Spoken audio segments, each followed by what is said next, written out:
नमस्कार, मैं डॉक्टर सुषमा पांडे, सह आचार्य राजनीति विज्ञान। आज के व्याख्यान में आप सभी का हार्दिक स्वागत करती हूँ। आज हम बात करने वाले हैं ग्रीन के राजनीतिक दर्शन की आलोचना, योगदान और प्रभाव के बारे में। सर्वप्रथम हम आरंभ करते हैं कि टी.एच. ग्रीन ने अब तक जितने भी विचार हमारे सामने रखे हैं, जो प्रस्तुत किए हैं, जिनकी चर्चा हम पिछले व्याख्यानों में कर चुके हैं, उनके संदर्भ में उनकी क्या आलोचना की जाती है। हम आरंभ करते हैं आलोचना के साथ अपनी बातचीत को। पहली आलोचना की अगर हम बात करें, उससे पहले मैं आपको स्पष्ट कर दूं कि इंग्लैंड के आदर्शवादियों में ग्रीन का एक अपना विशिष्ट स्थान है और उसका जो दर्शन है वो जर्मन आदर्शवाद और ब्रिटिश आदर्शवाद का एक अपूर्व सामंजस्य है। लेकिन आदर्शवाद और व्यक्तिवाद को मिलाने की चेष्टा में उसके दर्शन में कहीं ना कहीं विरोधाभास एवं असंगति आ गई और इसी कारण से जो ग्रीन के विचारों की आलोचना की गई। तो पहली आलोचना जो की जाती है ग्रीन के विचारों की, उसमें कहा गया है कि उसने मानव स्वभाव का दोषपूर्ण चित्रण प्रस्तुत किया गया है। यानी ग्रीन ने मानव स्वभाव का जो दोषपूर्ण और एकाकी चित्रण प्रस्तुत किया है और यह माना है कि शाश्वत चेतना का अंश है मनुष्य और मनुष्य के संबंध में उसकी यह जो कल्पना है यह एक आदर्शवादी कल्पना है, जो कि यह मानती है कि मनुष्य हमेशा सामाजिक हित को ध्यान में रखकर कार्य करता है। लेकिन ऐसा सच यह है कि मानव स्वभाव जो है अनैतिक तत्वों से भी प्रभावित होता है। तो पहली बात जो आलोचना को लेकर की जाती है वो है मानव स्वभाव के दोषपूर्ण चित्रण की। दूसरी आलोचना की कही गई है जिसमें माना गया है कि प्रभुसत्ता का दोषपूर्ण सिद्धांत ग्रीन ने प्रस्तुत किया है, क्योंकि आलोचकों का कहना है कि ग्रीन ने जॉन ऑस्टिन और रूसो के प्रभुसत्ता संबंधी दो विरोधी सिद्धांतों में जिस तरह से समन्वय स्थापित करके संप्रभु सिद्धांत को अस्पष्ट बना दिया है वह सही प्रतीत नहीं होता, क्योंकि ग्रीन की जो प्रभुसत्ता की जो अवधारणा है वह मूल रूप में हल नहीं दे पाती उस प्रश्न का जो कि आधुनिक समस्या के रूप में हमको दिखाई देती है। या दूसरे शब्दों में हम कह सकते हैं कि ग्रीन की जो प्रभुसत्ता की अवधारणा दोषपूर्ण है और जिस उद्देश्य को लेकर उन्होंने राज्य के संप्रभु रूप की बात की है वह कहीं ना कहीं अस्पष्ट रूप से सामने आता है। तीसरी आलोचना राज्य के निषेधात्मक कार्य अंततोगत्वा या अंततः सकारात्मक कार्य होते हैं। ग्रीन ने राज्य के कार्यों के बारे में निषेधात्मक दृष्टिकोण को अपनाया था और यह माना था कि जो राज्य जो है वो सकारात्मक कार्यों के द्वारा व्यक्ति को नैतिक नहीं बना सकता, क्योंकि जो नैतिकता है वह व्यक्ति की अंतरात्मा का एक विषय होता है और उसके अनुसार व्यक्ति के बौद्धिक विकास के लिए राज्य को स्कूल खोलने चाहिए और दरिद्रता दूर करने और मद्य निषिद्ध करने के कदम उठाने चाहिए। लेकिन अगर हम देखें तो ये सभी बातें जो हैं या ये जो सभी कार्य हैं वास्तव में सकारात्मक कार्य हैं, तो इस तरह से उसके विचारों में असंगति पाई जाती है। अगला जो विरोध जो आलोचना दिखाई देती है उनके विचारों में, ग्रीन कहते हैं कि संपत्ति संबंधी जो बात है उसमें उनका मानना था कि एक तरफ तो वो संपत्ति के संचय की छूट देते हैं और दूसरी तरफ वो कहते हैं कि भू संपत्ति के संग्रह को अगर हम देखें तो वो दरिद्रता का कारण होता है। तो इस तरह से संपत्ति की जो अवधारणा है उसमें भी विरोधाभास दिखाई देता है।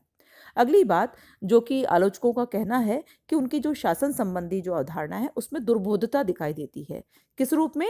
कि ग्रीन जो है वो शासन में जनता के सक्रिय रूप से भाग लेने के समर्थन की बात तो करते हैं, लेकिन वो ये आवश्यक नहीं मानते कि उत्तम शासन के लिए लोक शासन होना चाहिए।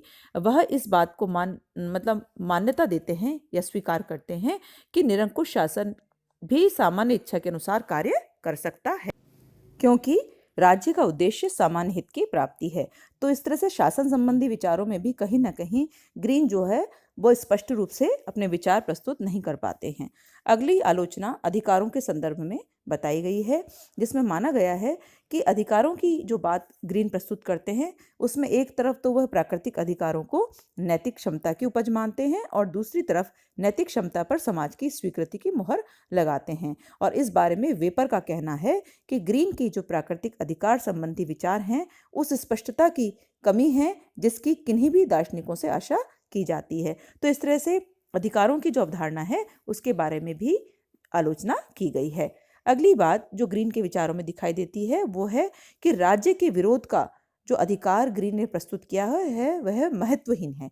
यानी ग्रीन यह मानता है कि कुछ परिस्थितियों में व्यक्ति को राज्य का विरोध करने का अधिकार होना चाहिए, लेकिन इस अधिकार के साथ इतने अधिक प्रतिबंध लगा दिए गए हैं कि इस अधिकार का कोई अर्थ ही प्रतीत नहीं होता। और अंतिम आलोचना के रूप में हम कह सकते हैं कि जो ग्रीन का जो संपूर्ण जो दर्शन है वो अत्यधिक बौद्धिक है, यानी उनके द्वारा उन चेतन तत्वों पर ज़्यादा ध्यान दिया गया है जो राज्य में रहने वाले व्यक्तियों के कार्यों को प्रभावित करते हैं। वह यह समझता है कि मनुष्य जो सभी कार्य है बुद्धिपूर्वक सोच विचार करके ही करता है, लेकिन ऐसा नहीं होता, क्योंकि मनुष्य अधिकांशतः जो कार्य है अपने अचेतन मन से और मनोभावों के प्रबल आवेगों में बह करके करता है। तो व्यक्ति के जो विचार या उसकी सोच को हम निश्चित रूप में ग्रीन के दर्शन से नहीं मान सकते, जिसमें उन्होंने मनुष्य को पूर्ण रूप से बौद्धिकता के साथ जोड़ा है। लेकिन इन आलोचनाओं के साथ हम इस बात से भी इनकार नहीं कर सकते कि ग्रीन का जो चिंतन है उसने राजनीतिक दर्शन के इतिहास में कहीं ना कहीं महत्वपूर्ण योगदान और प्रभाव छोड़ा है। हम बात कर रहे हैं कि ग्रीन का राजनीतिक दर्शन किस रूप में योगदान और प्रभाव विश्व के सामने प्रस्तुत करता है। तो एक और जब हमने बात की कि किस तरह से आलोचना है या ग्रीन के राजनीतिक दर्शन के जो दुर्गुण हैं, कमियां दिखाई देती हैं, लेकिन दूसरी तरफ उन दुर्गुणों से, उन कमियों से कहीं ना कहीं हम ये देख पाते हैं कि दूसरी ओर उसमें ग्रीन के जो विचार हैं उसकी महत्व भी छिपे हुए हैं। किस रूप में कि राजनीतिक दर्शन के इतिहास में अगर हम ग्रीन के उल्लेखनीय योगदान को अगर हम बिंदुवार स्पष्ट करें तो हम इन बिंदुओं के साथ प्रस्तुत कर सकते हैं, जिसमें पहली बात हम कह सकते हैं कि उदारवाद और उपयोगितावाद को समयानुकूल बनाने में ग्रीन ने अपना महत्वपूर्ण योगदान दिया है। किस तरह से ग्रीन ने उदारवाद और उपयोगितावाद को संशोधित करके एक नया स्वरूप प्रदान किया। उसने यह प्रतिपादित किया कि मनुष्य जो है वो सिर्फ भौतिक सुखों को प्राप्त करने वाला संकीर्ण और स्वार्थी प्राणी नहीं होता, बल्कि अपना आत्मिक विकास और लोकहित की सिद्धि के लिए कार्य करने वाला प्राणी भी होता है। इस तरह से ग्रीन ने व्यक्ति को एक नैतिक प्राणी सिद्ध किया और राज्य को मनुष्य के नैतिक विकास का एक साधन माना, और साथ ही साथ उसके कार्यों को उपयोगितावादी आधार से मुक्त करके नैतिक विकास के लिए आवश्यक परिस्थितियों के निर्माण का भी आधार प्रदान किया। दूसरा जो योगदान और प्रभाव ग्रीन के राजनीतिक दर्शन का दिखाई देता है, उसमें हम कह सकते हैं कि ग्रीन ने आदर्शवाद का व्यक्तिवाद के साथ समन्वय किया, क्योंकि ग्रीन ने अपने जर्मन आदर्शवाद को कठोरता से मुक्त करके अंग्रेजी वातावरण के अनुकूल बनाया। साथ ही साथ उसने उदारवादी आदर्शवाद द्वारा अंग्रेजी व्यक्तिवाद और जर्मन आदर्शवाद दोनों की कठोरता को निकालकर उनमें जितनी आवश्यकता थी यथोचित समन्वय स्थापित करने का प्रयास किया, और अत्यधिक व्यक्तिवाद और कठोर आदर्शवाद की बुराइयों को पहचानते हुए उन्हें अपने ग्रंथों में दूर करने का प्रयास भी किया, और यह स्पष्ट करने का पूरा प्रयास किया कि राज्य के कार्यों और व्यक्ति की स्वतंत्रता में कोई मौलिक विरोध नहीं होता। तीसरा जो योगदान हम देखते हैं ग्रीन के चिंतन में, जो हमें राजनीतिक दर्शन के साथ जुड़ा हुआ दिखाई देता है, वह है राज्य का आधार संबंधी सिद्धांत। ग्रीन राज्य का जो आधार संबंधी सिद्धांत प्रस्तुत करता है वो राजनीतिक सिद्धांत की दृष्टि से अत्यंत महत्वपूर्ण योगदान माना जाता है। उसका कहना कि राज्य का आधार शक्ति नहीं बल्कि इच्छा है, यह राजनीतिक चिंतन का एक आधारभूत सूत्र माना जाता है। अगला जो दृष्टिकोण जो हम देन के रूप में देख सकते हैं कि ग्रीन ने सीमित संप्रभुता के सिद्धांत की बात की है। ग्रीन का संप्रभुता का जो सिद्धांत है वह मानता है कि राज्य की शक्ति पर आंतरिक और बाहरी प्रतिबंध लगाकर संप्रभुता को सीमित किया जाना चाहिए, और इसका उसने समर्थन किया है। साथ ही साथ उन्होंने राज्य को साधन और व्यक्ति को साध्य माना है, और राज्य की आंतरिक शक्ति पर जन इच्छा एवं अधिकारों का प्रतिबंध लगाया है। साथ ही साथ बाहरी शक्ति पर अंतर्राष्ट्रीय कानून और विश्व बंधुत्व की भावना का प्रतिबंध लगाया है। और अंतिम चीज़ जो हमें ग्रीन के दर्शन में नज़र आती है, जो काफ़ी महत्वपूर्ण है, वह है सकारात्मक स्वतंत्रता की धारणा। ग्रीन ने स्वतंत्रता का अर्थ नियंत्रण या अनुशासन से मुक्त होना नहीं माना, बल्कि ग्रीन का कहना था कि स्वतंत्रता से तात्पर्य करने योग्य कार्यों को करने की छूट है।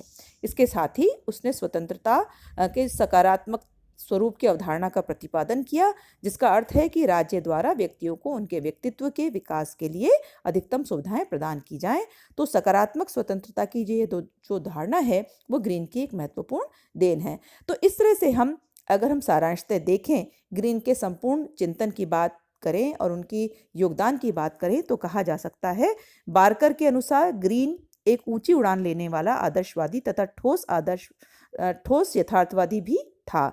और सेबाइन के अनुसार ग्रीन की मूल धारणा यह थी कि राज्य का लक्ष्य अधिकाधिक व्यक्तिगत स्वतंत्रता का आश्वासन देना नहीं है, बल्कि सर्वसाधारण के कल्याण के लिए न्यूनतम जीवन स्तर, शिक्षा, सुरक्षा आदि की परिस्थितियां उत्पन्न करना है और यह भी देखना है कि देश की जनसंख्या का अधिकांश भाग जो है इन सुविधाओं से वंचित ना रह सके। तो इस तरह से हीगलवादी चुनौती को स्वीकार करने वाला एक महत्वपूर्ण विचारक टी.एच. ग्रीन है और उनका प्रभाव 20वीं शताब्दी के राज्यों पर स्पष्ट दिखाई देता है। तो इस तरह से आज के व्याख्यान में हमने टी.एच. ग्रीन के आलोचना के साथ साथ उनके योगदान और प्रभाव की बात की, जो कि हमें राजनीतिक दर्शन के इतिहास में दिखाई देता है। अगले व्याख्यान में हम आपके साथ एक नए विचार के साथ पुनः बातचीत करेंगे। तब तक सभी का धन्यवाद।